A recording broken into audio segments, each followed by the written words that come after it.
कुछ है ही नहीं। एक गया, पूरा परिवार बर्बाद हो गया। तो वहाँ जो आप निकले उस जगह से, जब पूरे आप लहूलुहान हो रहे थे, तो आप वहाँ से एग्जिट कैसे लिया आपने? उसके बाद जब मेरा ग्रेनेड नहीं फटा, तो जो हमारी टीम थी उन्होंने अंदर टीयर गैस ठोका।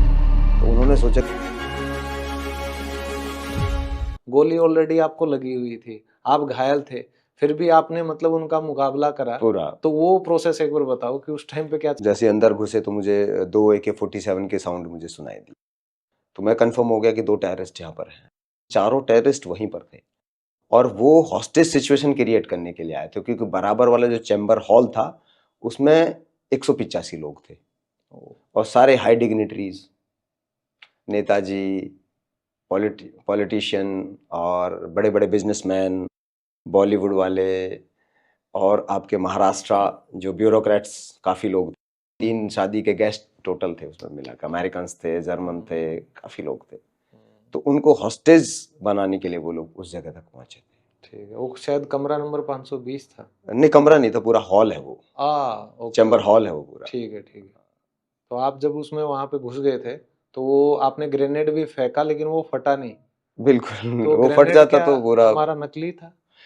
नकली नहीं रहता। तो वो एक्चुअली क्या होता है कि ये जो बनाने वाले हैं हाँ, वही गड़बड़ करते हैं। तो कहीं ना कहीं हम उसको इस टर्म में ला सकते हैं कि मतलब जो एमिनेशन हमारे पास है, बिल्कुल। तो उसमें भी दिक्कतें हैं, उसमें भी गड़बड़ है। हाँ जी, हाँ जी। तो अगर वो ग्रेनेड उस दिन फट जाता तो ऑपरेशन वहीं पे खत्म हो चुका होता और मैं आज यहाँ पे आपके सामने पॉडकास्ट पर नहीं बैठा होता, मेरे चित्र पे हाथ चढ़े होते।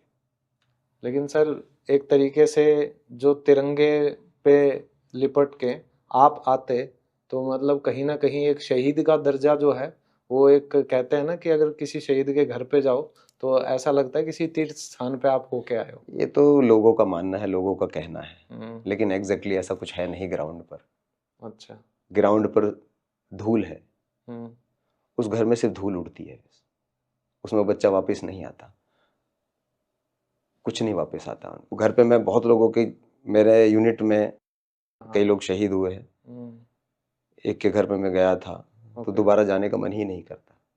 तो देखता हूँ धूल उड़ी हुई है, कुछ है ही नहीं। एक गया, पूरा परिवार बर्बाद हो गया। तो वहां जो आप निकले उस जगह से, जब पूरे आप लहूलुहान हो रहे थे, तो आप वहां से एग्जिट कैसे लिया आपने? उसके बाद जब मेरा ग्रेनेड नहीं फटा, तो जो हमारी टीम थी उन्होंने अंदर टीयर गैस ठोका। तो उन्होंने सोचा कि तेवती अंदर शहीद हो गया है, तो उन्होंने टीयर गैस अंदर ठोक दी। तो उन्होंने ताज के सिक्योरिटी मैनेजर से पूछा कि इसका एंट्री एग्जिट कौन कौन सा है, तो उसने बताया कि यही एंट्री और यही एग्जिट है। तो वो मिस्टेक हो गई। वो अगर मिस्टेक नहीं होती तो ऑपरेशन वैसे भी खत्म हो जाता। ये दूसरी गलती हुई। पहला गलती क्या था कि ग्रेनेड नहीं फटा। दूसरी गलती ये थी कि सही इंफॉर्मेशन नहीं थी। सर, इससे भी पहले गलती मेरे को जो लगी है, गलत हूं तो सॉरी फॉर दैट, कि आप बड़ी सिस्टम में काम करते हैं। जब भी कमांडो बिल्कुल। की ट्रेनिंग होती है, कोई ऑपरेशन होता है, तो आप तो गए, वो आपका बड़ी आपको छोड़ गया। मास्टर जी, जिसको जान प्यारी वो भागेगा। उसको लगता है कि भागना चाहिए तो भागा। तो जिसको, उनके खिलाफ एक्शन नहीं हुआ कि उन्होंने मुझे आपकी नहीं जान पता, को जोखिम में डाला? मुझे नहीं पता उनके खिलाफ क्या हुआ, कैसे हुआ।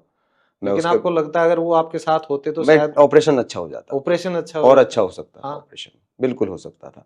तो उसको हम ब्लेम नहीं कर सकते ना किसी तरह। उस समय पर उस व्यक्ति के क्या डिसीजन रहे वो तो वही व्यक्ति जानता है।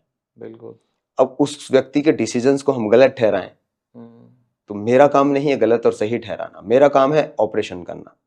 मैं अपना पार्ट निभा रहा हूं। अगर मैं वहीं बैठकर मैं उसको बोलूं कि तू गलत है, तू ये है, तो उसका मतलब है कि मैं गलत हूं। I should prefer to do my job. हमें किसी को ब्लेम नहीं करना। मैं ब्लेम गेम पे ज्यादा बिलीव नहीं रखता, बिल्कुल नहीं। जिसने जो किया बेहतर किया, ने भी अपना बेस्ट किया, बेस्ट। हाँ, उस सिचुएशन में जो कर सकते थे।